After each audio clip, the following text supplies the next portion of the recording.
In our world today, need is a dirty word. People love to deny, suppress, and disown their needs. But here's the problem. It doesn't matter how much you don't want to need, it doesn't matter how independent you love to think that you are, you have needs. And you never will not have needs. And if you have a need, you have one option, and that's to meet it. So human beings have all kinds of needs. These are things that are necessary for them to thrive. But today, we're going to talk about one of them. It's touch.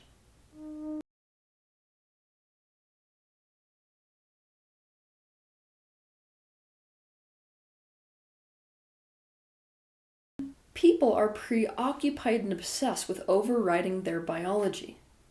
If you look around our world today, our modern society is an example of this. Religion looks to suppress all instinctive energies, like sexuality, hunger, and desire. Our modern society has made it so that we're mentally and emotionally ready to have babies at age 30 or 40 now, when our bodies are in fact on a complete downswing of fertility at that age. We have become, as a society, obsessed with finding a way to be immortal. We want to transcend all that makes us human. But when it comes to connection, we find ourselves in real trouble when we try to override our biology. We might like to think that we are capable of existing without each other, but we actually aren't. The human species is a social species, much like a herd or a pack animal. Our well-being is dependent upon the security of connection that we have, our perception of adequacy within the social group. For a physical human, the chemical cocktail that our body releases in response to touch and contact, comfort, connection, is the exact opposite of the chemical cocktail that is released in response to fear and shame. The bottom line is, we are a species that needs contact, comfort, and this means, yes, I am talking about human touch. I've never forgotten about an experiment that was done by Harry Harlow in the 1950s. What he was seeking to understand is the need in humans for love and connection, especially contact comfort. Now obviously, what do you do if you want to understand the biological organism that is a human? Aside from studying humans, you study monkeys. What he did is to separate a group of baby rhesus monkeys from their mothers when they were born. The baby monkeys were each caged alone in the lab and allowed no physical contact with the personnel in the lab or with each other, even though they could see each other and other monkeys and personnel. They immediately began exhibiting signs of distress. They clutched themselves, began rocking, staring into space as if dissociating, biting themselves and biting their cages. They did not play or groom themselves, and they seemed to vacillate between anxiety and depression. The babies were then assigned to one of two fake surrogate mothers. One was a model made of chicken wire that was covered in soft terry cloth. It was made to look roughly like a monkey. This surrogate did not provide any food. The other surrogate mother was also made of chicken wire, but no terry cloth. It had a crocodile-looking head and provided milk from an attached baby bottle. Now this is interesting, because scientifically you would think, obviously, because the greatest need for a physical human or any biological species is the need for sustenance, so of course they would prefer this mother that provided milk. But this is not what these experiments displayed at all. What they displayed is the need for contact comfort supersedes the need for nourishment in the form of milk, by far. To say that the babies favored the mother covered in terry cloth is an understatement of the century. The comfort these babies received through touch contact was incomparably more important to them than even their physical hunger. They needed connection more than they needed nourishment. This is also the case for people, not just monkeys. If our need for physical nourishment through food and water was greater than our need for contact comfort, that means human touch and connection, then people, when they experienced a breakup, wouldn't go into patterns where they so often can't eat. There's another unforgettable research study that I learned about when I was going to university. Now this one, unfortunately, involved human babies. This was done in the United States in 1940. It was conducted on 40 newborn infants. I clearly remember that the objective was to determine whether individuals could thrive on basic physiological needs alone without physical affection. 20 of the newborn infants were housed in a special facility where caregivers would enter the facility to feed them, bathe them, and change their diapers, but they would do nothing else. The caregivers had been instructed not to look at or touch these babies more than what was necessary and to never communicate with them. All their physical needs were attended to scrupulously, and the environment was kept sterile so as to prevent any of the babies from becoming ill. This experiment was actually stopped 4 months after it began. Why? Because half of the babies at that time had died. The other half were placed into homes, where they started dying anyway. Now, this is the most interesting part. There was no physiological cause of these deaths. Physically, these babies were quote-unquote healthy. Now, one of the most disturbing facts involved in this study is that when these leftover babies were placed in at-home care, where they subsequently died, there would be a period of time where they stopped verbalizing, they stopped vocalizing. It was almost as if they had completely dissociated. They stopped acting as if they were alive before they subsequently then died. In today's world, we are obsessed with technology. Now, it seems that technology has given us this way to be so connected regardless of where we are in the world, and that's true to a degree. But our capacity to connect through technology is absolutely no substitute for the fact that we need human vicinity, for the fact that we need human touch. So in fact, technology today may be one factor for why we are feeling more and more lonely, and why this need for contact comfort is becoming a need that we are now starving for. The reality is that as humans, we need touch. Even the people who are hurt the very most by touch still need it. This is why it is so tormenting for a physical human to be hurt by other people. Because you need something desperately that you have been taught is so painful to get. There can't be worse torture than that. It's like needing to drink poisoned water. If we did not need touch and we did not need connection that we experience through contact comfort, then when we were hurt by people, we would simply go on our merry way and never talk to another human as long as we live, and we'd be fine. This isn't the case. Now, it's obvious because we all know about physical and sexual abuse that there are many ways that touch can signal to a person that they're unsafe, that touch can cause incredible amounts of pain. However, there's another type of pain that is caused in conjunction with physical touch, which is by far the bigger culprit for why people have such a negative relationship with touch. And that's the meaning that comes along with touch. People cannot stop adding meaning to touch. The reason is, touch is one of the most profound, primitive communication styles that we have in the universe. Touch is communication. That means anytime you give touch or want touch, there's some sort of meaning associated with it. People, because of this meaning that they can't stop adding to touch, can't seem to touch for touch's sake. Instead, touch is a tool. And the meaning that we add to touch destroys the purity of touch and makes it rather unsafe to touch each other. For example, if your parent or caregiver basically forced you to touch them in nourishing ways to them as a way of proving your devotion to them or servitude to them, now touch is going to be impure. Why? Because touch is instantly correlated with subservience and with slavery. Another example, touch is so often used as a tool of manipulation that so often when you go to touch someone, the first thing that person's thinking, which is why they tense up, is what is this person trying to get from me? Another example, if someone grew up in a culture where touch only ever meant that somebody was headed in the direction of sex, then it's not really possible to get touch with that person without them instantaneously assuming that the meaning is you want sex. Meaning is added to touch and also the different types of touch in every race, culture, religion, society, and family. Basically every human group you find. I'll give you some examples. In America, if a guy slaps another guy's butt in sports, it's a form of encouragement. It's totally acceptable. No guy's going to make that mean anything other than, yeah, we're teammates. However, outside of sports, if a guy slaps another guy's butt, it means he's gay.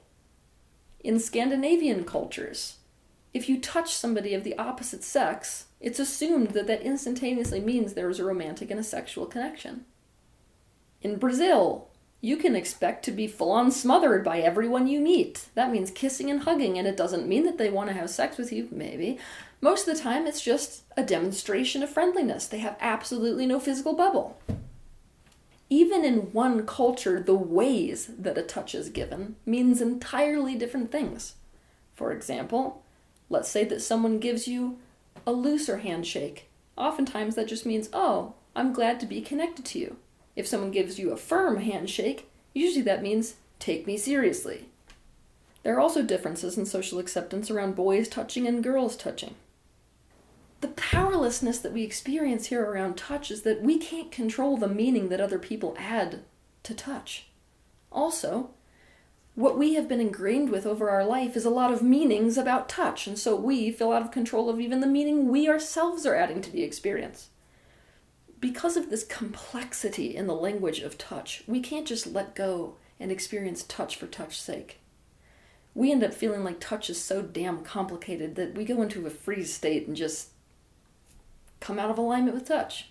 We don't feel like touch is a safe thing to experience. And the result?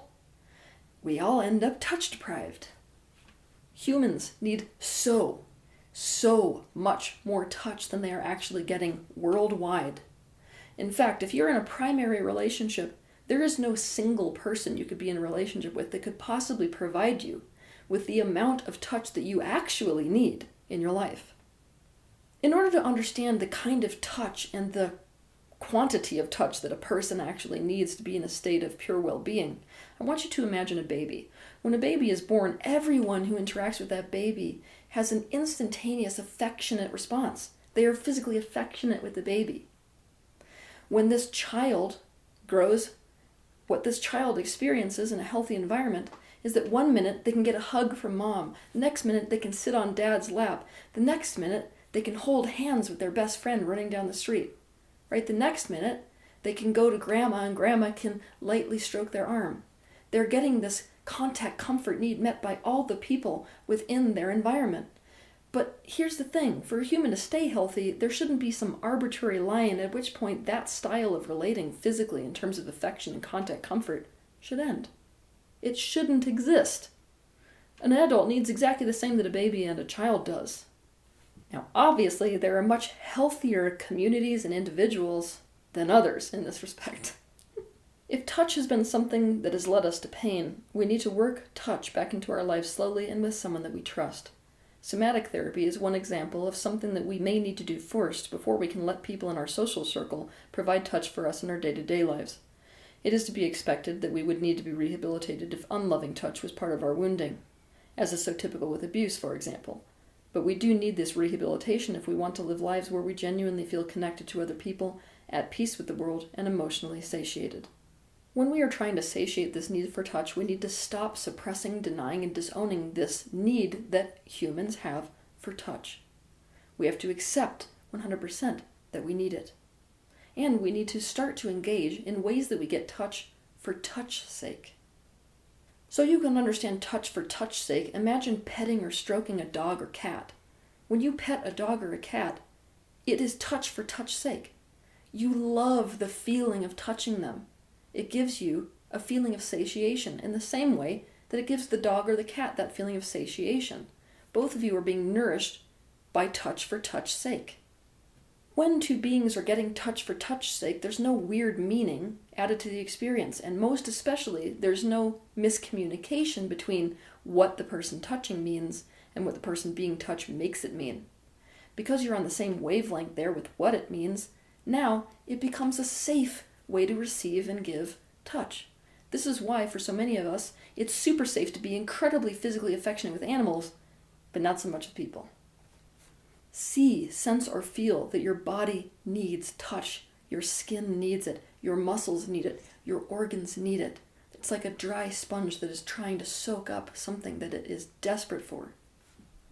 You are also starving for touch in terms of the communication that touch itself provides for you emotionally. Some examples of nourishing forms of touch are the following.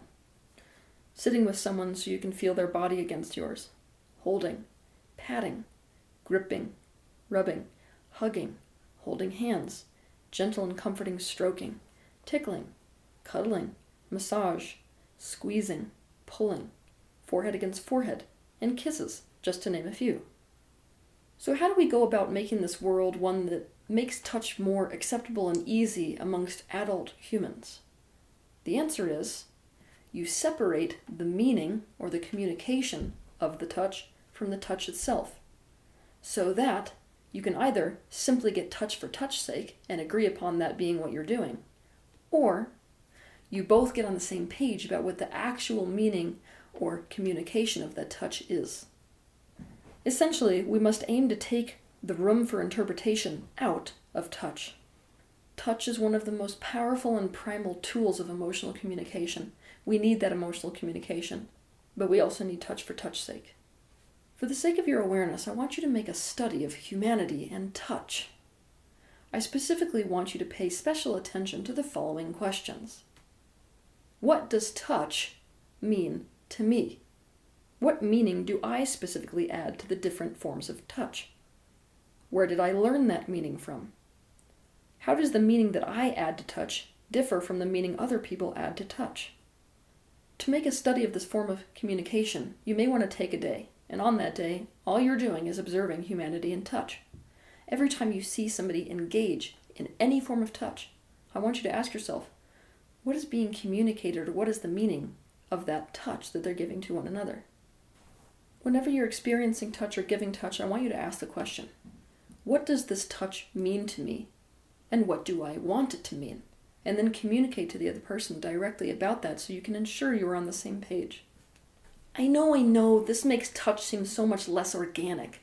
But if we're going to make touch a safe thing within the world, this is a necessary step to the rehabilitation process we must go through to restore ourselves to our genuine nature, which is a very touchy-feely nature. When you find yourself in a partnership, it is especially critical that you're on the same page about touch and what communication is being given or received through touch. Because nothing can create jealousy in a physical human more than touch, especially when touch is something that is being provided to someone who is not that primary partner. You want to get clear upon touch and your boundaries around touch within that relationship so that you can both feel satiated but safe at the same time. As long as we are physical, there will not be a day when we don't need touch from each other. Our sense of well-being is dependent upon us meeting this need for one another. We need to find opportunities for contact, comfort, and then we need to allow these experiences into our life. And we need to accept that it's futile to fight against this aspect of our biology. If we can separate out the meaning of touch from touch itself, and start to find ways to get touch in our lives for touch's sake, then what we will end up creating for ourselves is a world that enhances human well-being, a world that feels much more secure to live in. Have a good week.